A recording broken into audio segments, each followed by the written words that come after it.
আজকে আপনারা মনে রাখবেন যে মুমিনের ঈদ আজকের এই পবিত্র ঈদে মিলাদুন নবী ছাড়াও বৎসরে মুমিনের জন্য সর্বনিম্ন 58টা ঈদ রয়েছে।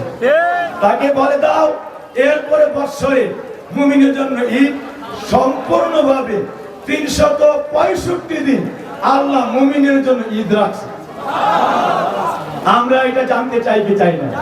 তাবরানী শরীফের হাদিসের মধ্যে আসছে, তিরমিজি শরীফের হাদিসের মধ্যে আসছে, সিহাহ সিত্তার কিতাব, অন্যতম কিতাব মুসলিম শরীফের হাদিস সহ আরো অন্যান্য কিতাবের মধ্যে আসছে।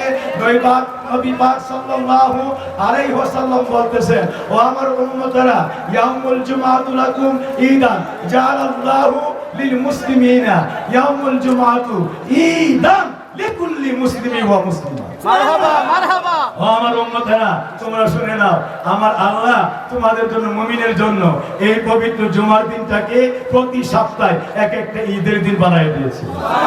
তাইলে প্রতি সপ্তাহে ঈদের দিন হলে এইভাবে জুমা বছর আছে 52 সপ্তাহ, তাইলে ঈদ পেয়ে গেলাম সপ্তাহে সপ্তাহে 52টা ঈদ।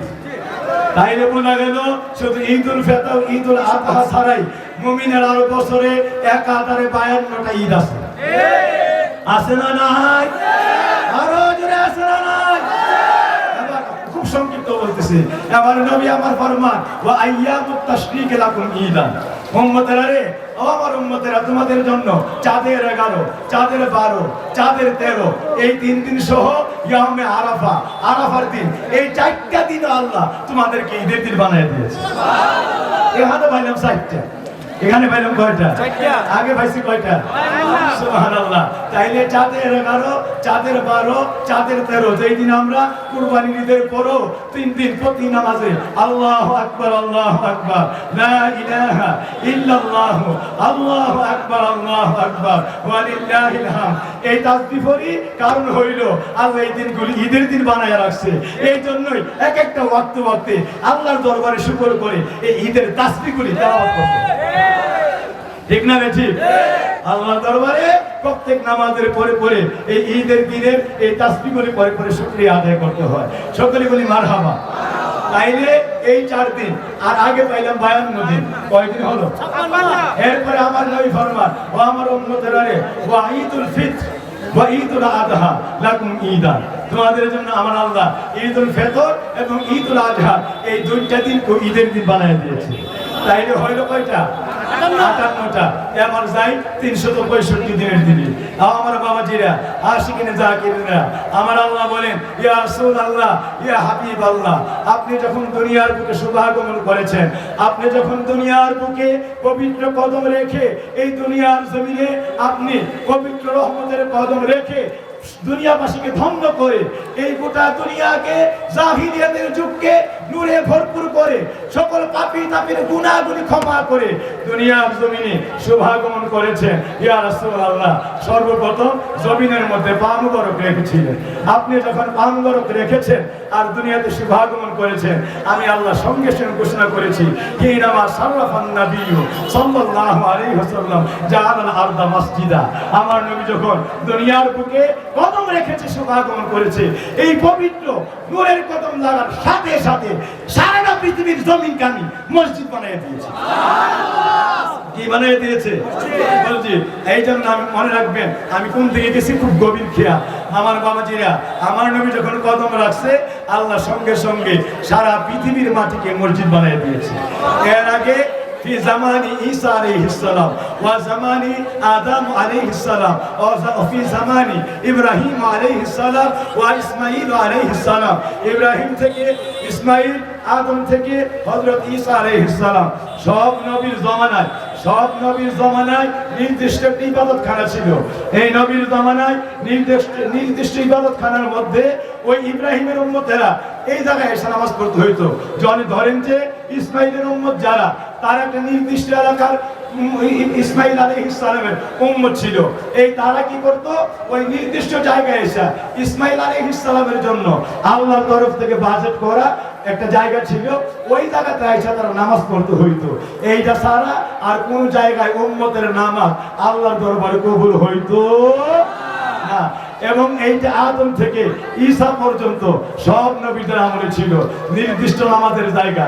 এবার যদি ফজরের নামাজ পড়ে, 2 ওয়াক্ত নামাজ তাদের ফরজ, মাগরিব আর ফজর, ফজরের নামাজ পড়ে তারা যদি বের হয়ে 20 মাইল 50 মাইল দূরে চলে গেছে, মাগরিবের সময় তারা আবার নামাজের সময় হয়ে গেলে তখন তারা ইসমাইল আলাইহিস সালামের নির্দিষ্ট ইবাদতখানায় চলে আসতে হইতো।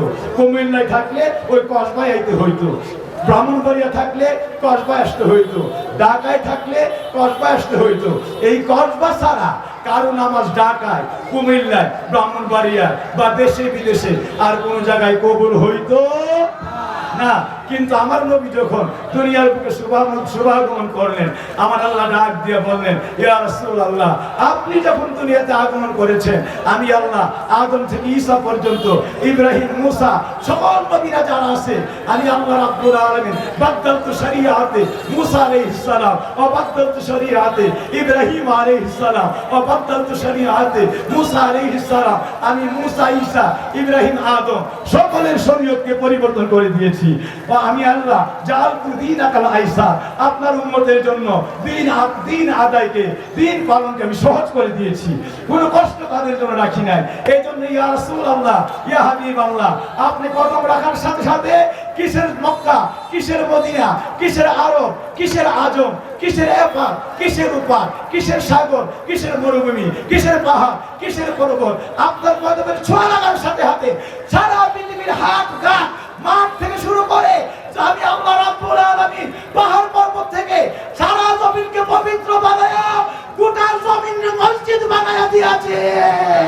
এই জন্য আমার বাবা ভাইদের খেদমতে বলতে চাই, আমার আল্লাহ কি বলছে, জাআলতু দীনাকাল আইসা, আপনি আপনার উম্মতের জন্য আমি কোনো কষ্টই রাখি নাই, গোটা দিনকে আমি সহজ করে দিয়েছি। ইয়া রাসূলুল্লাহ, আপনার উম্মত নৌকা আছে, নৌকার মধ্যে ওই জায়গায় নামাজ পড়বে, ওইটাই মসজিদ হয়ে যাবে। আপনার উম্মত প্লেনে আছে, প্লেনে ইশারা করে নামাজ পড়বে, নিচের দিকে কাবা আছে, ওই কাবার দিকে খেয়াল করে ওই প্লেনের হাওয়াটা, ওই জায়গাটা, শূন্যটাই তার জন্য মসজিদ হয়ে যাবে। ইয়া রাসূলুল্লাহ, আপনার উম্মত যদি জানে বাহনে বিভিন্ন জায়গায় এইভাবে ঘাটে মাঠে ট্রেনে স্টিমারে আপনার উম্মত গাড়িতে লঞ্চে যে জায়গায় থাকবে, ওইটাই তার জন্য মসজিদ হয়ে গেছে। ওই জায়গায় সেজদা দিলে ডাইরেক্ট সেজদা আমি আল্লাহর আরশ পর্যন্ত চলে আসে। আল্লাহু আকবার। একমাত্র আমার নবীর কদম মুবারকের বরকতে। কার বরকতে?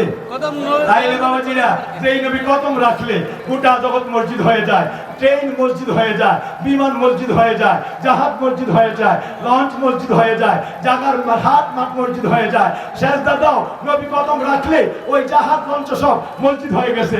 তাইলে প্রতি নামাজে নবীর আগমনকে কেন্দ্র করে ওই জায়গায় সেজদা দিলে ওই জায়গাটা মসজিদ হয়ে যায়। তাইলে প্রতিদিনের তো সেজদার মধ্যে মিলাদ নবী পালন করতে আসো, ঠিক না বেটে? প্রতি সেজদায় মসজিদ বানায়া নবীর আগমনী মসজিদ হয়েছে, আগমনী মসজিদ হয়েছে। মিলাদুন নবী তো 365 দিন 5 ওয়াক্ত নামাজ আদায় করতেছে, ঠিক না বেটে? বাংলা মুখ দিয়া না খাইলেও নাক দিয়া খাওয়া, ইচ্ছা করে পালন না করলে তাও হান ওয়া কারহান, ইচ্ছায় পালন করতি না। আমার নবীর অনিচ্ছা হইল মিলাদুন নবী প্রতি ওয়াক্ত ওয়াক্তে নবীর আগমন। তাইলে কথাটা কত আশ্চর্য! আল্লাহ বলছেন তাও হান ওয়া কারহান, ইচ্ছাই হোক অনিচ্ছাই হোক মিলাদুন নবী পালন করবি। এইটার থেকে তোরা কাউরে আমি ছাড়বো না। কারো জ্ঞানে ধরছে, কারো জ্ঞানে ধরে নাই, না জানলেই পালন করতেছে, খবর নাই, ঠিক না বেটে? আর আমরা জানি না ফেলছি, এই জন্য